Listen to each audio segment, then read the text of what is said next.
Olá, alunos e colegas do canal. Nós vamos hoje começar aqui um curso de NR10 básico e NR10 CEP.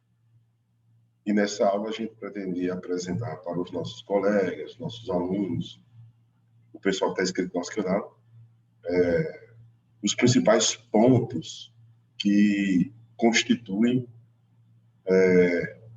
o esboço, o arcabouço dessas normas, né? NR10 básico, né? E o NR10 CEP. Na verdade, é tudo fruto da NR10, mas, porém, nós temos aí dois cursos diferentes que são exigidos pelas empresas, né? Então, a gente vai aqui tentar apresentar de forma objetiva, certo? Os pontos principais que contemplam esses dois cursos, tá bom? Então, nessa mesma apresentação, a gente vai apresentando pontos que são inerentes aos dois cursos. E a nossa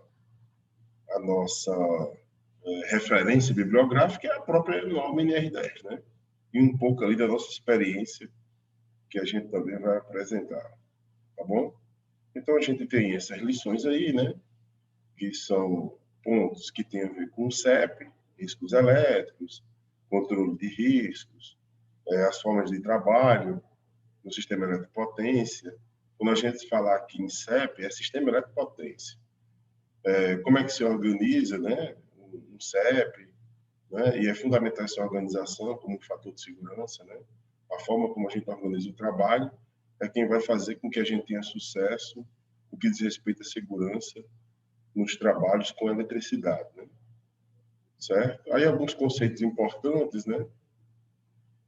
A gente sabe que depende de nós, né? As ações, nós que estamos na linha de frente, estamos ali realizando ações para efetuar nosso trabalho diariamente, nós é quem temos o poder, certo? De tomar uma atitude, efetivamente, né?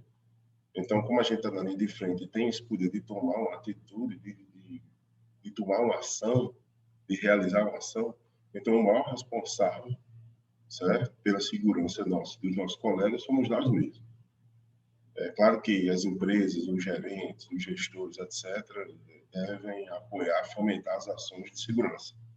Mas, no fim das contas, é o eletricista, o técnico ou o engenheiro que está na linha de frente, na obra, eles é quem tem essa responsabilidade maior nas mãos, por eles serem as pessoas que estão tomando ali as decisões ali, certo? Seguindo, claro, um plano, seguindo ali um procedimento, padrão, etc. Do mesmo jeito que a gente pode tomar uma decisão errada no trânsito, certo? A gente também pode tomar uma decisão errada no serviço em eletricidade.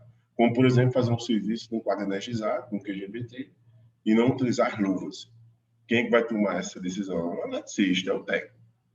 Então, é uma decisão errada? É. Ele está fazendo isso de forma deliberada? Tá. Então, a gente tem aí um caso, né, de negligência, né? A pessoa está negligenciando os procedimentos corretos, certo? Então, assim, a gente também nesse empório, né, de conceitos, nesse empório aqui de fatores essenciais para entender NR10, para entender a organização do trabalho, a segurança de serviço em eletricidade, aí tem alguns conceitos que são retomados, como o conceito de corrente elétrica, né, que é um fluxo ordenado de elétrons, que são partículas negativas, né, como a gente viu em eletricidade básica, certo? A força com que esses elétrons são impulsionados é a tensão elétrica, né? A corrente elétrica é dada em amperes, a tensão elétrica é dada em volts. O produto, certo? A relação de produto entre a tensão e a corrente é a potência, né? Ou seja, a força com que os elétrons são impulsionados, vezes esse deslocamento, vezes essa corrente, esse produto, é o que nos dá o conceito de potência, certo? Fundamentalmente, na física, a potência é força vezes deslocamento. Então, nesse contexto de corrente, então, seria nesse rumo aí, né? O deslocamento dos elétrons, né? Vezes a força com que se faz esse impulsionamento, a gente tem aí como resultado a potência elétrica, né? Certo? Então, a potência elétrica é dada em watts, se for a potência ativa, e a potência reativa, né, a gente tem aí como unidade o VA, volt amperes, que no dia a dia a gente ouve muito falar em kVA, megavA, ou seja, são apenas aí múltiplos do VA. A gente bota o K para multiplicar por 1000 mega por 1 milhão, mas é muito comum o eletricista, às vezes, confundir. Ele acha que a potência reativa, né, a potência aparente, certo, de um transformador, ela é dada por kVA, porque ele está acostumado a ouvir isso no canteiro de obra. Não, em VA, o K quer dizer 1000, tá bom? Então, é só para a gente reforçar essa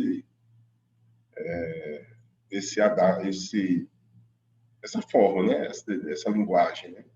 Que às vezes a gente tem uma diferença aí entre a linguagem do dia a dia, né, a coloquial, e a linguagem formal aí da coisa. A gente tem que estar atento para fazer uso da linguagem oficial, né? Pessoal, a NR10 é aplicada ao CEP, Sistema Elétrico de Potência. E o CEP, ela começa aqui na usina, né? A usina aqui geradora, que pode ser termoelétrica, solar, eólica, hidráulica, nuclear, etc., né? E aí, uma estação elevadora promove o aumento da tensão gerada na usina, linhas de transmissão transmitem essa energia, essa potência gerada, até uma outra estação, né, que fará o rebaixamento desse nível de tensão. E aí, essa infraestrutura aqui, né, através de uma subestação de energia, vai fazer com que alimentadores com nível de tensão adequado para alimentar os consumidores, né, sejam eles residenciais, industriais e comerciais, sejam atendidos com nível de tensão adequado às suas instalações, né? Certo? Ou seja, aqui nessa parte final do CEP, a gente tem a distribuição de energia elétrica, é onde estão os consumidores, né? Então, o CEP seria isso, e a NR10 é aplicado a todos os profissionais desde a geração até aqui a distribuição de energias. É aplicado em todo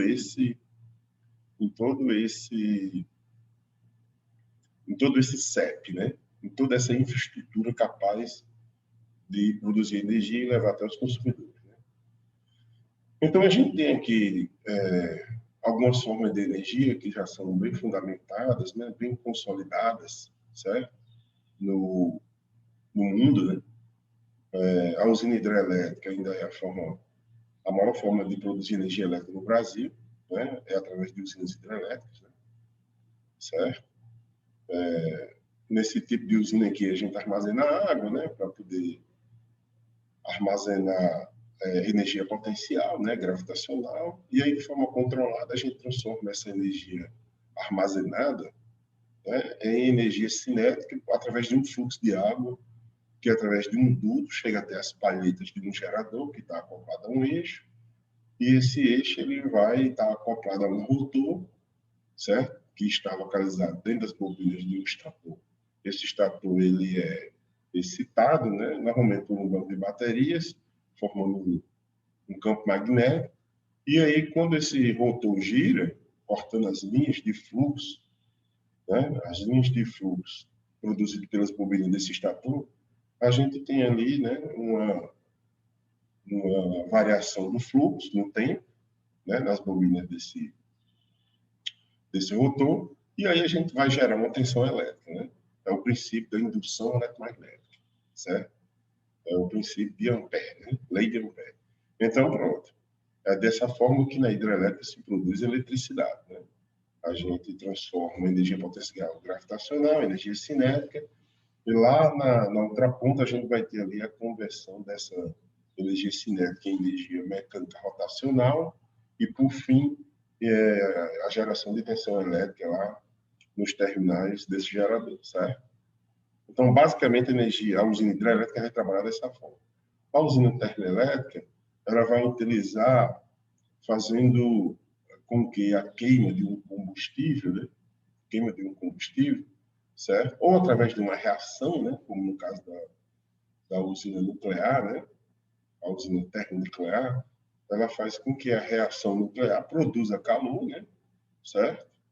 E aí esse calor ele vai produzir vapor, e esse vapor é quem vai fazer com que ele vai ser canalizado e vai fazer com que as palhetas de um gerador, né, de uma turbina, girem, e aí a gente tem aí a conversão eletromagnética, né, também para produzir energia elétrica. Seria basicamente dessa forma.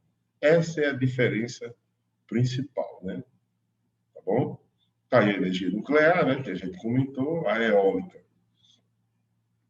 Essas pás, elas vão, pela ação da passagem do vento, elas vão girar, né? E aí esse giro vai fazer com que um rotor, que também está ligado às pás, também gire e, por conseguinte, gire um eixo. Em cuja extremidade também a gente vai ter um rotor que está localizado dentro das bobinas de um estator, e a gente tem aí a conversão eletromagnética também, certo? A gente vai ter aí a produção, a energia cinética do vento, né? Vai fazer com que haja um movimento rotacional do eixo, né? E aí, na extremidade desse eixo, a gente vai ter aí a indução eletromagnética pela lei de Ampère e a produção de energia. Basicamente, a gente tem essas formas, as principais formas de energia hoje, no que diz respeito à geração, né? Certo? Bom, independentemente do... Essas são as principais formas de geração. A gente também tem a geração solar que está assumindo aí um papel importante, né? Em termos de potência gerada, está tendo um crescimento vertiginoso, exponencial. Hoje ainda é uma produção baixa, mas, obviamente, isso tende a mudar durante os anos que virão, né? No caso da energia solar, a gente não vai ter aí uma forma de produção parecida com a eólica, com a hidrelétrica, ou a termonuclear, é diferente. É uma produção de energia que tem suas características bem distintas, né? Esse tipo de produção de energia, a solar, ela simplesmente vai aí aproveitar um efeito, né, do salto quântico, né? A gente vai ter ali placas de material, né, silício, né, tal, que aí quando são excitados pela luz do sol, né, eles produzem ali um salto quântico de elétrons, né, que estão numa camada, né, os elétrons de valência.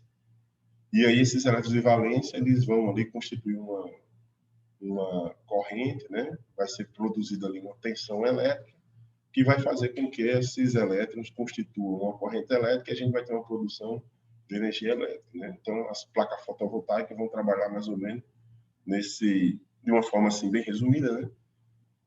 Vai trabalhar nesse conceito, né? De salto quântico e tal, né? E aí a energia que é necessária para provocar o salto quântico, né? Desprendimento da eletrovalência para constituir a corrente elétrica, é a energia solar, né? A energia solar vai assumir esse papel, certo? Bom, a gente abriu esse parênteses, né, para poder a gente também fazer algum comentário da produção de energia solar que está assumindo um papel importante aí, mundo afora e no Brasil também, né? Está crescendo muito.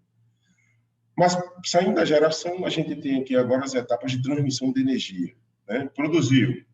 Então, é uma estação de energia, uma subestação, vai fazer com que essa tensão produzida ela se eleve a níveis bem maiores, né, do que aquele nível que foi gerado, para poder vencer a distância, né?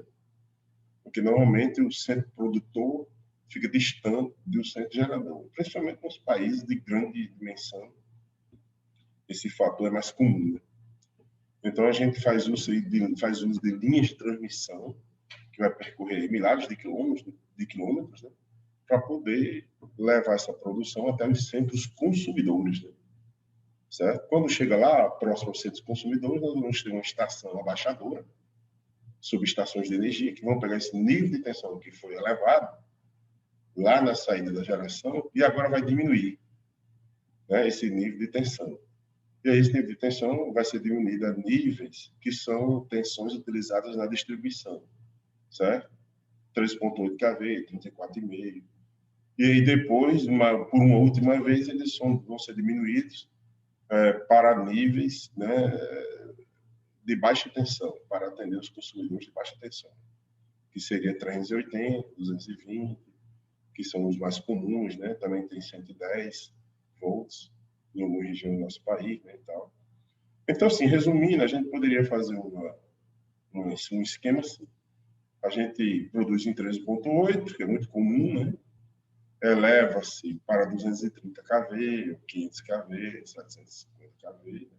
As linhas de transmissão vão transmitir essas tensões, né? Vamos tomar como parâmetro uma 230.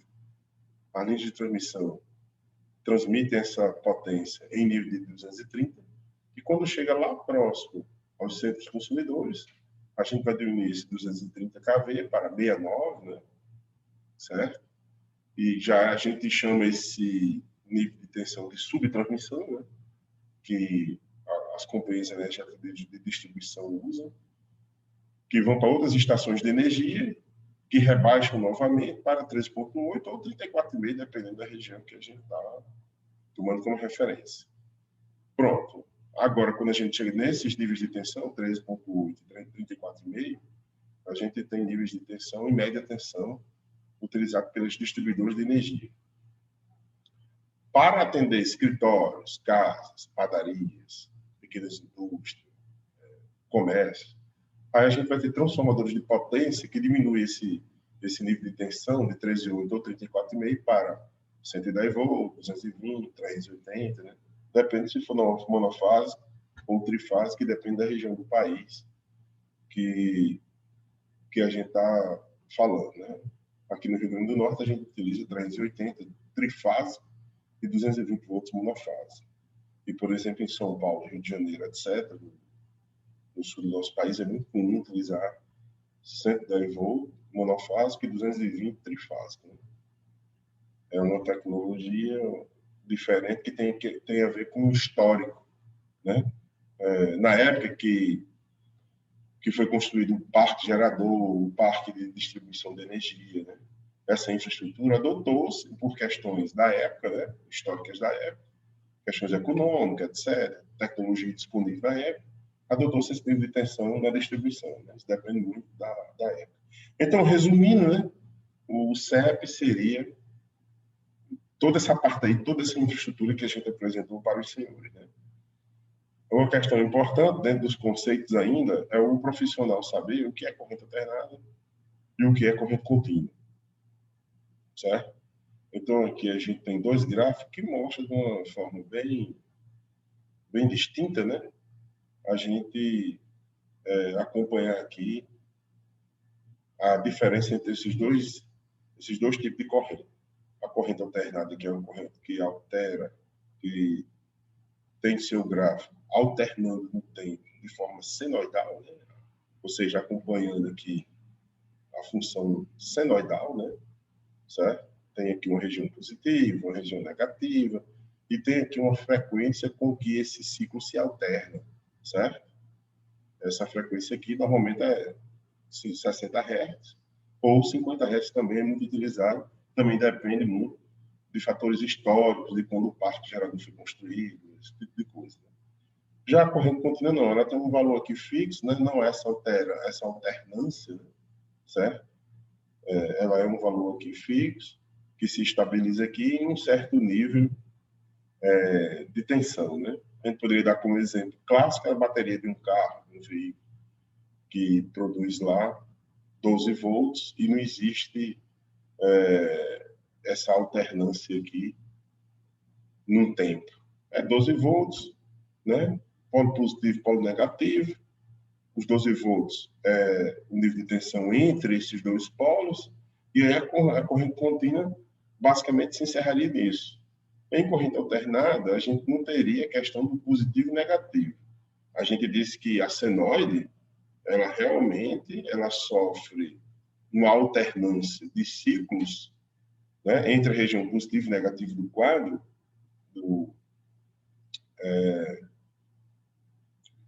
do quadro não, perdão, entre a região positiva e negativa aqui do gráfico, né, tá aqui o gráfico dela, da CA, né, certo? Mas, quando a gente se refere aos terminais, digamos assim, num sistema CA, como, por exemplo, na tomada você tem 3 pins, né? certo? A gente tem ali do meio sempre alterna e das extremidades tem fase neutra. É errado a gente chamar a fase neutra de positivo e negativo. Tem eletricista que coloca o teste de neon lá num terminalzinho daquele, né? E aí, quando acende, aqui é o positivo. É errado fazer essa denominação da fase como positivo, porque positivo é a denominação de corrente contínua. Em corrente alternada, certo? Quando você testar e tiver presença de tensão, a gente está falando ali, né, do terminal fase. O outro terminal, né, é o terminal neutro. E o do meio é o terra, né?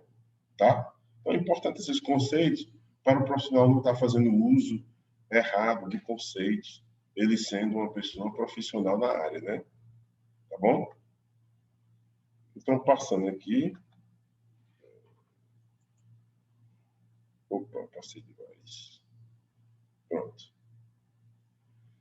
Bom, no início da construção do sistema elétrico potência, né, que o cenário desse início, né, dessa construção, dessa infraestrutura, dessa tecnologia, foi nos Estados Unidos, né, certo?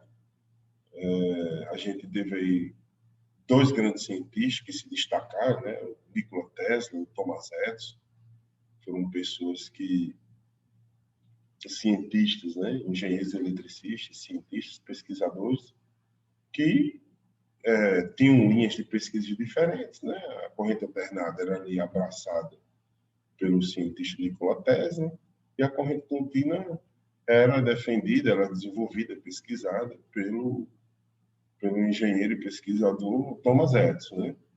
E aí a gente tinha certas diferenças, né, de tecnologia, certo? Porque na corrente alternada, o sistema elétrico potência tinha que passar por todos esses equipamentos, né, geradores, estações elevatórias de tensão, certo? Fazer uso de transformadores, linha de transmissão, subestação de manobra, subestação elevadora, abaixadora e tal. E também as estações abaixadoras para poder fornecer aos consumidores. Então, esse sistema que a gente apresentou anteriormente, todo ele é baseado, obviamente, na corrente alternada. Né?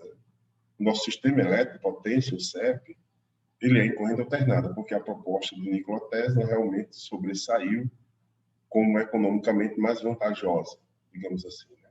Já a de Thomas Edison, né, que ali iria utilizar basicamente estações conversoras, né, junto à subestação elevadora, né, certo? A gente teria que ter uma retificação de corrente, porque a gente vai transmitir ali em corrente contínua e depois tem que ter bancos retificadores para poder transformar, né, esse nível de corrente aí, né? Não teriam subestações intermediárias, né, abaixadoras ou de seccionamento. Então, assim, normalmente só tem dois cabos, né, que é o positivo e negativo, certo? Nas linhas de transmissão. Então, é uma tecnologia diferente que aí, quando se coloca na ponta do lápis a questão econômica, certo? Então, chegou-se a um resultado de que a corrente alternada, certo? Para a maioria dos casos, né, ela é mais vantajosa economicamente.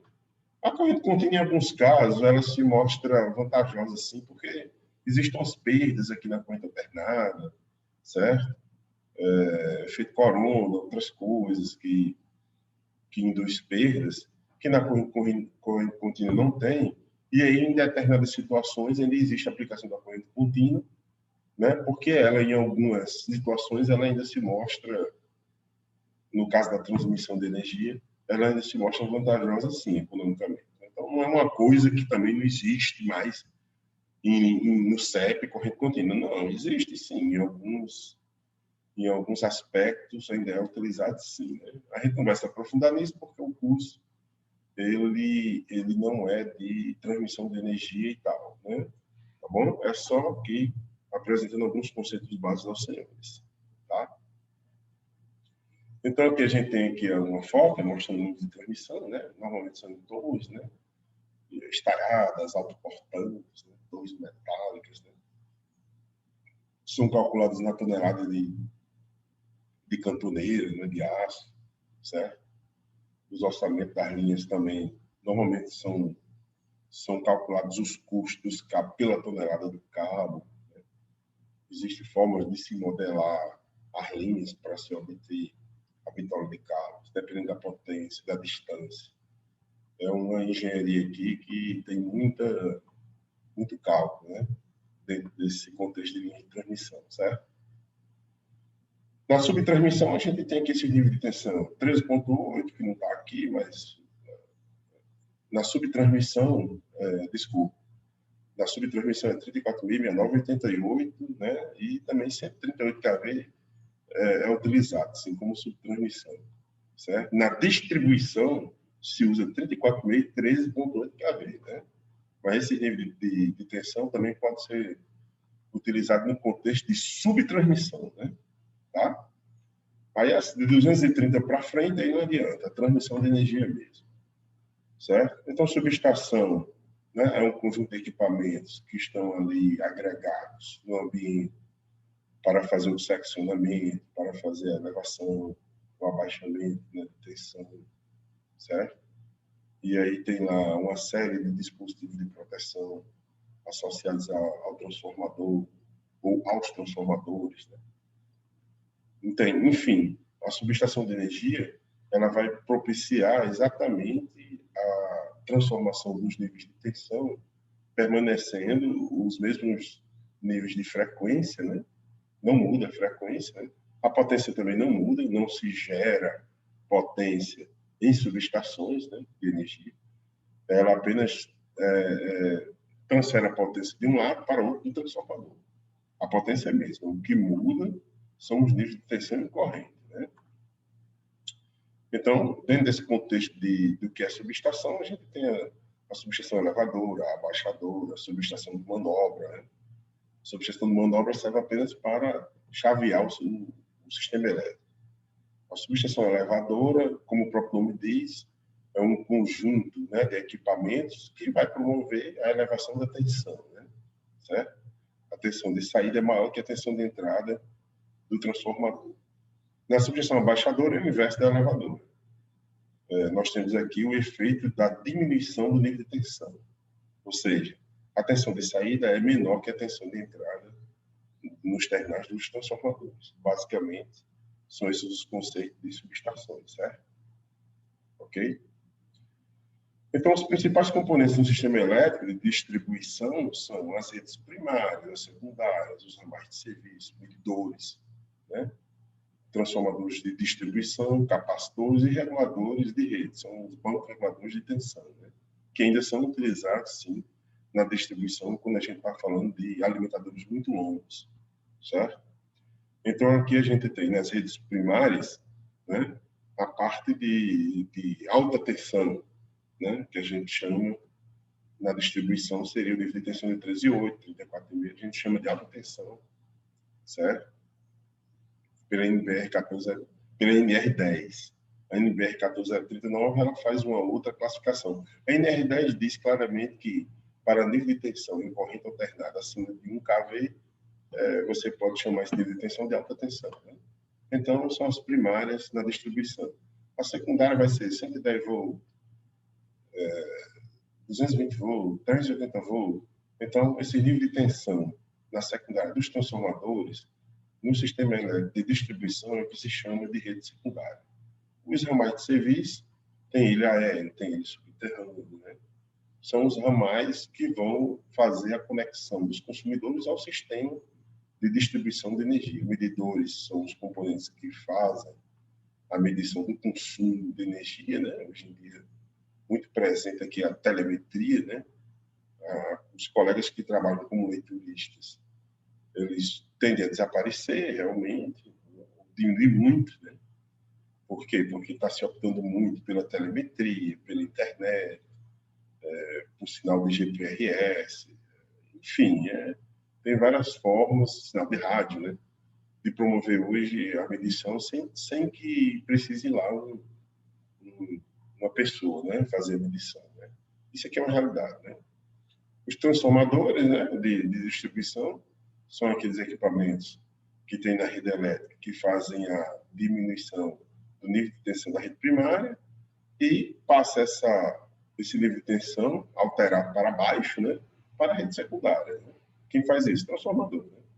Então, um capacitor que tem a função de corrigir fator de potência, né, para corrigir as perdas causadas pela potência reativa indutiva, né, quando ela está em excesso, é causada aqui por máquinas com enrolamentos de cobre, né, os motores elétricos, né, eles, em grande quantidade, promovem um abaixamento do fator de potência e a correção disso é feita com a instalação de capacitores, né, certo? A gente pretende lançar um curso de correção de fator de potência, agora em 2021, né? Fiquem atentos aí no nosso site, no nosso canal, que a gente vai ensinar aqui os alunos, né, os nossos colegas, a fazer o cálculo desse capacitor, certo? E os bancos reguladores, né, são equipamentos, são, na verdade, transformadores que se autoajustam, né, automaticamente, promovendo, assim, uma elevação de tensão para redes de distribuição muito longas. Né? Aí tem a perda da distância, e aí essa regulação da tensão é feita por esses bancos reguladores de modo automático. Né? Tá? Os consumidores que possuem uma carga instalada superior a 75 kW serão atendidos em tensão primária. A gente sabe que os consumidores que possuem uma carga acima desse nível de potência têm uma subestação própria. São os chamados consumidores, né, atendidos em alta tensão, né, tem uma subestação própria. Tá?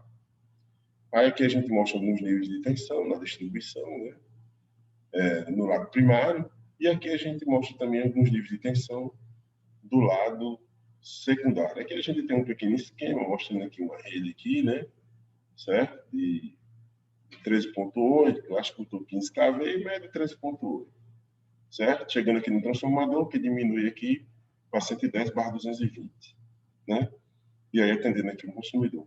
Uma ilustração bem simples para que os senhores realmente revisem esses conceitos, que são conceitos importantes, né, para o eletricista, né? E isso aqui está no elemento do curso de NR10, a gente não pode deixar passar não, tá? Então, aspectos sobre a operação dos sistemas, né? Certo? Aspectos. A gente sabe que a frequência, lá na geração, certo? Ela é controlada automaticamente, né? Existem controladores, né? Para poder deixar ali os geradores, né? Numa rotação adequada, fixa, né? E aí, dessa forma, se mantém de forma automática o nível de frequência que está sendo trabalhado naquela geração, certo?